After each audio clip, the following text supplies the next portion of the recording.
የደብረ ማርቆስ አውሮፕላን ማረፊያ ስራ ጀመረ። የኢትዮጵያ አየር መንገድ የመጀመሪያ በረራውን አድርጓል። የአካባቢው ማህበረሰብ ለብዙ ዓመታት ሲጠብቀው የነበረው የአውሮፕላን ማረፊያ ዛሬ ግንቦት 8 2018 ዓ.ም የመጀመሪያውን የሙከራ በረራ በስኬት አስተናግዷል። የሙከራ በረራው በመሳካቱ ተከትሎ በቀጣይ መደበኛ በረራዎች እንደሚጀመሩም ተገልጿል። የደብረ ማርቆስ ከተማ አስተዳደር የአውሮፕላን ማረፊያው መከፈት የከተማዋን የትራንስፖርት ተደራሽነት ከማሻሻሉም በላይ ለኢንቨስትመንት መስፋፋት፣ ለቱሪዝም መነቃቃትና ለንግድ ትስስር ከፍተኛ ሚና ይጫወታል፣ እንዲሁም ለወጣቶች አዲስ የሥራ ዕድል ይፈጥራል ብለዋል። የኢትዮጵያ የኢንዱስትሪ ዘርፍ ባለፉት ጥቂት ዓመታት ውስጥ ያስመዘገበው እምርታዊ ለውጥ የኢትዮጵያን ኢኮኖሚያዊ መዋቅር ከመሰረቱ እየቀየረ ይገኛል። ይህ አስደናቂ የኢንዱስትሪ ግስጋሴ በዘፈቀደ የመጣ ሳይሆን በጥናት ላይ የተመሰረቱ የፖሊሲ ማሻሻያዎች መንደር በተሰኘው ሀገራዊ የፍልስፍና እይታና እውነታን መሰረት ባደረገ አመራር የተገኘ ትልቅ ሀገራዊ ድል ነው። ኢትዮጵያ ከነበረችበት የጥሬ ዕቃ አቅራቢነትና የገቢ ምርት ጥገኝነት ወጥታ ወደ አምራችነትና የቴክኖሎጂ ባለቤትነት ለመሸጋገር የምታደርገው ጥረት በአፍሪካ ደረጃ አርአያነት ያለው ስኬት እያመጣ መሆኑን ተጨባጭ መረጃዎች በግልጽ ያሳያሉ። የኢትዮጵያን የኢንዱስትሪ ጉዞ ስኬት በውል ለመረዳት ዘርፉ ያለፈባቸውን የታሪክ ምዕራፎች መለስ ብሎ መቃኘት ያሻል። በታሪክ ሂደት ውስጥ የታዩ ስርዓቶች የየራሳቸው ጥረት ቢያደርጉም ዋነኛ ፈተና የነበረው የጀመሩትን ከዳር ማድረስ የቀጣይነት እጥረትና የቀደመውን ስኬት የማፍረስ አፍራሽ ዝንባሌ ነበር። በቀዳማዊ ኃይለ ሥላሴ ዘመን የኢንዱስትሪ ልማት መሰረት የተጣለውን በዋናነት በውጭ ባለሀብቶች ተሳትፎ ሲሆን በወቅቱ በባቡር መስመር የተሳሰሩ የኢንዱስትሪ እንቅስቃሴዎች ተፈጥረው 233 መካከለኛና ከፍተኛ ፋብሪካዎች መገንባት ችለው ነበር። የጎንደር ከተማ ወጣቶች ለብልጽግና ፓርቲ ያላቸውን ድጋፍ በህዝባዊ ሰልፍ እየገለጹ ነው። የጎንደር ከተማ ወጣቶች ሰባተኛውን ጠቅላላ ምርጫ አስመልክተው ለብልጽግና ፓርቲ ያላቸውን ድጋፍ በህዝባዊ ሰልፍ እየገለጹ ይገኛሉ።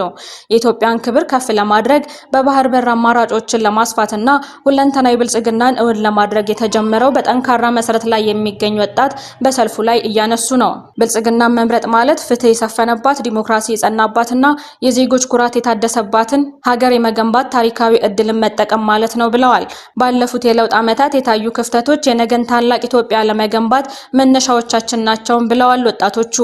የዜጎችን የኑሮ ጥራት የሚያሻሽሉ የኮሪደር ልማቶች፣ የዘመናዊ ትምህርትና ጤና ተቋማት ግንባታ እንዲሁም የዲጂታል ኢኮኖሚ ትልሞቻችንን በላቀ ፍጥነት እናስቀጥላለን ማለታቸውን አሚኮ ዘግቧል። ሰው ተኮር የልማት ተግባራት ለከተሞቻችን አዲስ ገጽታ፣ ለዜጎች ደግሞ ምቹ የኑሮ አካባቢን እየፈጠሩ እንደሚገኙ አንስተዋል። ብልጽግናን መምረጥ የነገን ዘመናዊ ኢትዮጵያና የወጣቶችን ብሩህ ተስፋ ማረጋገጥ ነው ሲሉም በአደባባይ መልእክታቸውን አስተጋብተዋል። በተመሳሳይ በደቡብ ጎንደር ዞን የላይ ጋይንት ወረዳና የንፋስ መውጫ ከተማ አስተዳደር በጋራ በተዘጋጀው የብልጽግና ፓርቲ የጎዳና ላይ የምረጡኝ ቅስቀሳ መርሃ ግብር በመካሄድ ላይ ሲሆን ህዝቡ በነቂስ በመውጣት ድጋፉን እያሳየ ይገኛል። የኢትዮጵያ ሀገራዊ ምክክር ሀገርን በጸና መሰረት ላይ የማቆም ታሪካዊና ስትራቴጂካዊ እርምጃ ነው። የመንግስት ኮሚኒኬሽን አገልግሎት የኢትዮጵያ ሀገራዊ ምክክር የመንግስት ፖለቲካዊ ቁርጠኝነት የታየበት ሀገርን በጸና መሰረት ላይ የማቆም ታሪካዊና ስትራቴጂካዊ እርምጃ ነው ሲል ገለጸ።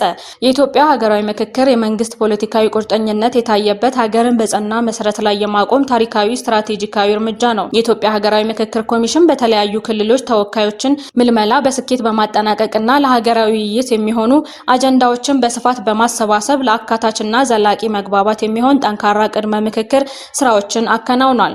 ኮሚሽኑ በሀገሪቱ በሚገኙ ሁሉም የአስተዳደር እርከኖች የሚገኙ የማህበረሰብ ተወካዮችን ለመለየት ባደረገው ጥረት የተለያዩ የህብረተሰብ ክፍሎች፣ የሃይማኖት አባቶች፣ የፖለቲካ ፓርቲዎች፣ የሲቪክ ማህበራት፣ ልዩ ልዩ የሙያ ማህበራት በንቃት እንዲሳተፉ በማድረግ ሂደቱ አካታች ህዝባዊ መሰረት ያለው እንዲሆን ተደርጓል። ይህ ተግባር መንግስት ለምክክር ሂደቱ ስኬታማነት የሰጠውን ትኩረትና የዜጎችን የባለቤትነት ስሜት በተግባር ያረጋገጠ ሲሆን ለዘላቂ ሀገራዊ መግባባት መፈጠርም ጠንካራ መሰረት ጥሏል።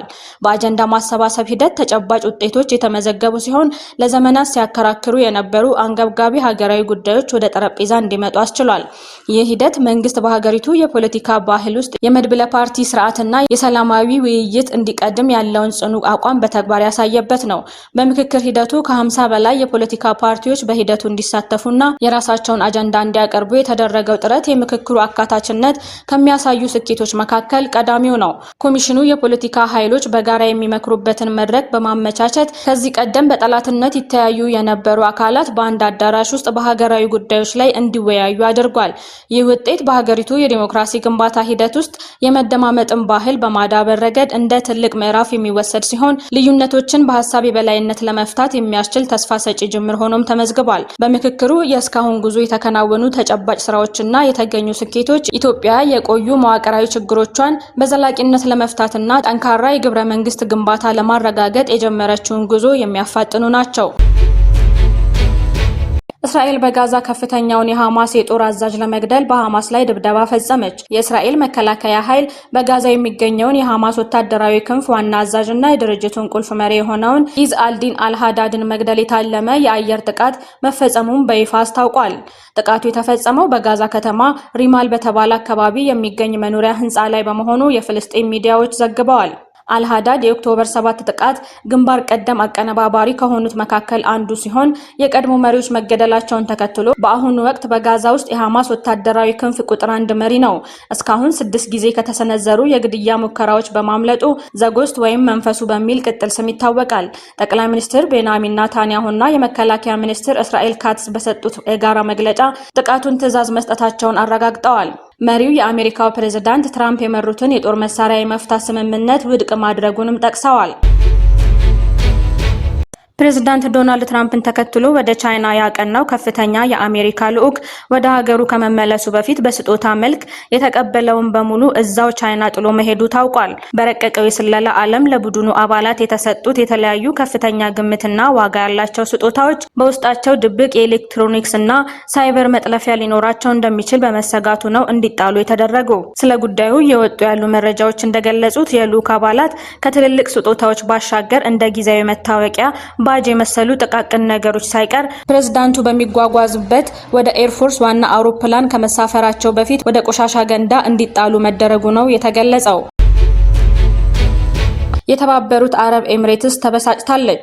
የተባበሩት አረብ ኤሚሬትስ፣ ሳውዲ አረቢያ፣ ኳታር እና ሌሎች የባህረ ሰላጤ ሀገራት በኢራን ላይ የጋራ ጥቃት እንዲሰነዘር ግፊት ብታደርግም ሳውዲ አረቢያ እንዲሁም ኳታር ሳይቀበሉት እንደቀሩ ብሉምበርግ ዘግቧል። የተባበሩት አረብ ኤሚሬትስ፣ ሳውዲ አረቢያ፣ ኳታር እና ሌሎች የባህረ ሰላጤ ጎረቤቶች ለኢራን ጥቃቶች የተቀናጀ ወታደራዊ ምላሽ እንዲሰጡ ለማሳመን ብትሞክርም ነገር ግን እምቢ ብለዋል።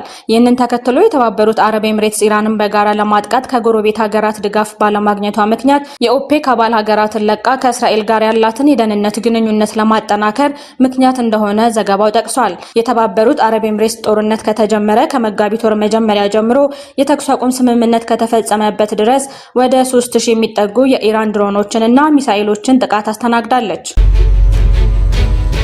አሜሪካ በኢራን ላይ መጠነ ሰፊ ጦርነት ልትከፍት እንደሆነ ተዘገበ። አሜሪካ በቀጣዩ ሳምንት በኢራን ላይ መጠነ ሰፊ ጦርነት ለመክፈት መዘጋጀቷን የኒውዮርክ ታይምስ ጋዜጣ የዋይት ሃውስ ምንጮችን ዋቢ በማድረግ ዘገበ። እስራኤልና አሜሪካ ለጥቃቱ ሙሉ ዝግጅት ማድረጋቸውን የጠቆመው ዘገባው ድርጊቱ ካለፉት ግጭቶች የከፋ ሊሆን እንደሚችል አስታውቋል። በሌላ በኩል የአርቲ የዜና ወኪል እንደዘገበው አሜሪካ የኢራንን የኒውክሌር ዩራኒየም ይዞታዎችን ለመቆጣጠር እግረኛ ጦር ጭምር ልትጠቀም ትችላለች። የፕሬዝዳንት ዶናልድ ትራምፕ ዋና ዓላማ የኢራንን ዩራኒየም በእጅ ማስገባት እንደሆነ የጠቀሰው የዜና ወኪሉ ይህ መረጃ በቀጠናው ላይ እጅግ አስከፊ ክስተትን ሊያስከትል እንደሚችል አስጠንቅቋል።